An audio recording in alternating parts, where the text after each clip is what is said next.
Hello friends, this is Nidhi Agarwal and today we are going to discuss about number system.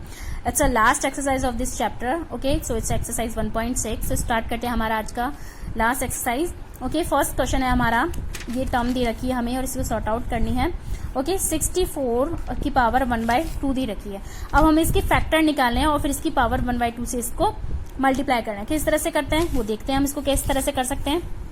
देखिए 64 है, 64 का हमने पहले factor निकालो. 2 3 जा 6, 2 2 जा 4, 2 1 जा 2, 2 6 जा 12, अगेन 2 से 2 8 जा 16, 2 4 जा 8, 2 2 जा 4. ये हो गया हमारा इस तरह से फैक्टर. समझ में आ गया होगा किस तरह से निकाला है मैंने ये फैक्टर.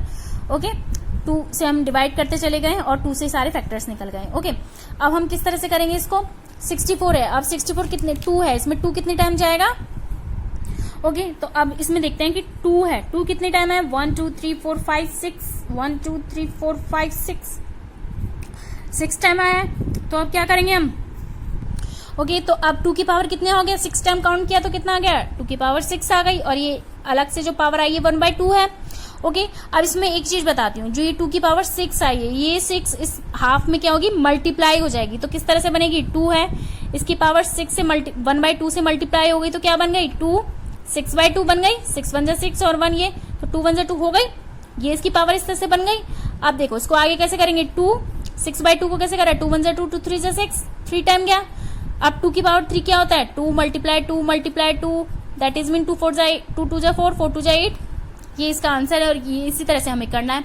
देखो अब मैं कैसे बताती हूँ, अगेन बताती हूँ. इसको 64 है, 64 है, इसके पहले मैंने फैक्टर्स निकाले. या तो आप 64 को, अगर आपको फैक्टर वैसे ही पता है, 8 × 8 कर दिया तो आप वैसे निकाल सकते हो 8 की पावर 2 करके. अगर 8 की पावर 2 करके आप निकालते हो, 8 मल्टीप्लाई अगर आप 8 करते हो और आप करते हो कि 8 × 8, क्योंकि 8 8 जब भी 64 होता है और इस तरह से आप करते हो तो 8 की पावर क्या दे रखी है, यहाँ पे 2 है और ये 1/2 है. तो हम डायरेक्ट भी इसको इस तरह से कर सकते हैं. वही मैंने बताया, ये 2 है, इसके मल्टीप्लाई में चला जाएगा तो 2/2 यानी 2 1 जा 2, 1 8 आ गया, एग्जैक्ट पॉइंट पे आ गया. लेकिन आप इसको अच्छे से ब्रीफ करके बताओगे तो अच्छे से, मतलब आपके मार्क्स भी अच्छे आएंगे. ओके, तो आप इसमें फैक्टर निकाला. अब फैक्टर निकाला, फिर इसमें हमने पावर बनाई, कितनी हो गई इसकी. 2 की पावर 6 और 6 को हमने बाहर मल्टीप्लाई किया तो 1/2. अभी 6/2 हो गया. 2 3 जा 6 और 2 की पावर 3 हो गई तो हमने 3 टाइम मल्टीप्लाई किया तो 8. या तो आप इस तरह से कर सकते हो या इस तरह से कर सकते हो, दोनों चीज एक ही है, पर आप ब्रीफ करोगे तो ज्यादा बेटर रहेगा. ओके, अब नेक्स्ट पार्ट करके बताती हूँ, उसमें और आपका क्लियर हो जाएगा. इसका नेक्स्ट पार्ट दे रखा है 32/5. अब 32 है, 32 में हम फैक्टर निकालेंगे 32 के. निकालो. 2 1 जा 2, 2 6 जा 12, 2 8 जा 16, 2 4 जा 8, 2 2 जा 4, 2 1 जा 2. तो कितना 32 कितने टाइम आ गया इसका फैक्टर. 2 1 2 3 4 5 टाइम आया. 5 टाइम आएगा 2 की पावर 5. तो 2 की पावर 5 और 1/5 ऑलरेडी दे ही रखी है हमें. अब मैंने क्या बताया था, अगर अंदर पावर है तो बाहर जाके मल्टीप्लाई हो जाएगी. 2 5 मल्टीप्लाई 1/5 हो गई. ओके, तो क्या हो गया 2 5 5 वैसे भी कट गया, पर आप 5/5 इस तरह से लिखना चाहो तो भी लिख लो. ओके, तो 5 1 जा 5 कट गया तो क्या आ गया 2. नॉर्मल है, इसका नॉर्मल आ गया होगा समझ में आपको. 2 रखना था हमें, आ गया. 32 के हमने फैक्टर निकाले, फैक्टर निकाल के हमने इस तरह से लिखा और ये अगर पावर में है तो ये मल्टीप्लाई में हो जाएगी और ये इस तरह से हमारी सॉर्ट आउट हो गया. ओके, अब हम मूव करते हैं नेक्स्ट क्वेश्चन की ओर.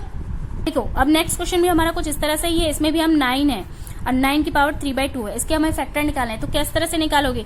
9 है, 9 के फैक्टर क्या होंगे. 3 3 जा 9, 3 1 जा 3, 1 आ गया. अब कितने आ गए 3 के फैक्टर. 2 टाइम, 3 की स्क्वायर आ गया ना, 2 टाइम आया 3 और 3/2 एज इट इज सिमिलर है. अब देखो ये 3 तो एज इट इज और ये जो पावर इससे मल्टीप्लाई हो जाएगी तो किस तरह से होगी. 2 × 3/2. आई होप आपको समझ में आ रहा होगा. और मल्टीप्लाई में तो आपस में मल्टीप्लाई हो जाते हैं. किस तरह से 3 3 2 जा 6 और 6/2 हो गया. ओके, 2 1 जा 2, 2 3 जा 6 हो गया तो क्या हो गया 3 की पावर 3 आ गई. 3 की पावर 3 आ गई. ओके, अब देखो 3 की पावर 3 आ गई तो अब देखो 3 की पावर 3 का मतलब क्या है. 3 को हमें 3 टाइम मल्टीप्लाई करना है. 1 2 3 टाइम मल्टीप्लाई हो गया. 3 की पावर 3 का मतलब है 3 को हमें 3 टाइम मल्टीप्लाई करना है. तो कितना हो गया 3 3 जा 9 और 9 3 जा 27. ये इसका आंसर हुआ. आगे हो गया आपको समझ में. नेक्स्ट करते हैं. नेक्स्ट क्या है देखो 32/2 की पावर 5 है. अब ये आपको समझ नहीं आ रहा कैसे करें.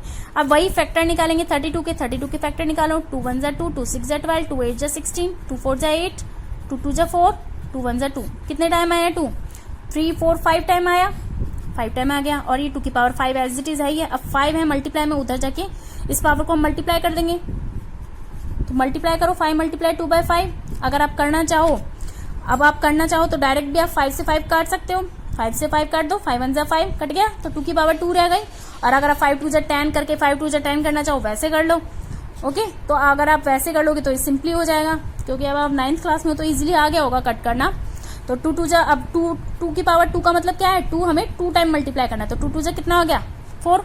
आई होप आपको समझ में आ गया होगा। ओके फ्रेंड, अब हम मूव करते हैं नेक्स्ट क्वेश्चन की ओर। अब तक हम कर रहे थे सिंगल का। अब हमें 2 टर्म है तो किस तरह से करना है, सिंगल टर्म है तो 2 टर्म में भी इस तरह से ही हो जाएगा, बस वो आपस में बाद में मल्टीप्लाई हो जाएंगे। अलग अलग करके कर लो, 2 है और 2 की पावर 2 इस तरह से कर लो, अलग अलग करके कर लो इसका। ओके, अब 2 है, अब 2 की तो क्या फैक्टर निकालेंगे, 2 की पावर फैक्टर तो 1 ही होगा।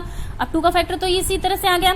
ओके, और ये 2 की 1 पावर। अब देखो इसका एक फॉर्मूला यूज लिया जाता है, सिमिलर, ये बेस सिमिलर आ रहा है, सिमिलर अगर बेस है, अगर सिमिलर बेस आ रहा है तो वो आपस में इस तरह से हो जाते हैं। आपको ये चीज समझ में आनी चाहिए। देखिए, अगर सिमिलर बेस है, अगर 2 अगर सिमिलर है और m और n इसकी पावर डिफरेंट है, डिफरेंट पावर है लेकिन बेस सेम है, तो ये आपस में प्लस हो जाते हैं इस तरह से।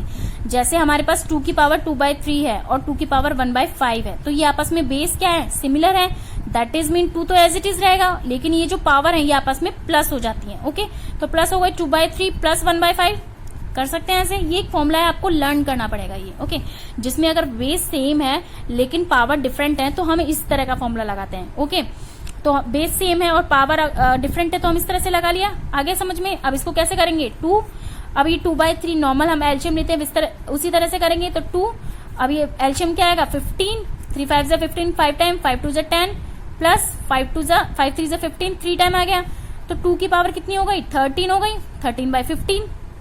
ओके, बस ये इतना ही सॉल्व होगा, इसमें आगे पावर सॉर्ट आउट करने की जरूरत नहीं है, बस हमें इसी टर्म को सॉर्ट आउट करना था। ओके, जिसमें बेस सेम है और डिफरेंट इसके पावर्स हैं, तो ये इस तरह से फॉर्मूला लगता है और इस तरह से हम इसका यूज करेंगे। जिसमें a है क्या है 2 और m और n क्या है इसमें 2/3 और 1/5, तो इस तरह से हमने इसको प्लस किया और इस तरह से इसको हमने सॉर्ट आउट किया। ओके, अब नेक्स्ट क्वेश्चन करते हैं। नेक्स्ट इसका हमने क्वेश्चन किया जिसमें वही चीज सिमिलर है, इसकी पावर क्या है 11 है, 11 सिमिलर पावर है, a की पावर m मल्टीप्लाई a की पावर n क्या होता है a m plus n, similar a हो जाता है। अब 11 दोनों में क्या है कॉमन है, तो a कॉमन आ गया 11, और दोनों की पावर डिफरेंट है तो दोनों क्या हो जाएंगी ऐड हो जाएंगी आपस में, हो गई। अब इसका एलसीएम ले लो नॉर्मल, क्या आएगा 8, 2 4 8 4 और 2 आ गया। ओके, एलसीएम ले लिया नॉर्मल हमने और कुछ नहीं किया है। ओके, 4 और 2 कितने हो गए 6 और बाय 8, 2 3 जा 6, 2 4 जा 8, तो कितना हो गया 11/3/4। 6 और 8 को हमने कट कर लिया नॉर्मल जैसे हम कट करते हैं। ओके, 6 और 8 को नॉर्मल कट कर लिया तो 11 एज इट इज और 3/4 एज इट इज आ गया। आई होप आपको समझ में आ गया होगा। ओके फ्रेंड, अब हम न्यू एक्सरसाइज करेंगे। ये हमारी एक्सरसाइज है, ये कंप्लीट हो चुकी है फ्रेंड, और इसके आगे क्वेश्चन आप ट्राई करके देखिए, और इसमें आपको कोई भी प्रॉब्लम हो तो please send on the comment box. और हम अब इसकी नेक्स्ट एक्सरसाइज करेंगे, इसका हम नेक्स्ट चैप्टर करेंगे which is polynomial. Okay friend, so bye bye and like share subscribe my video.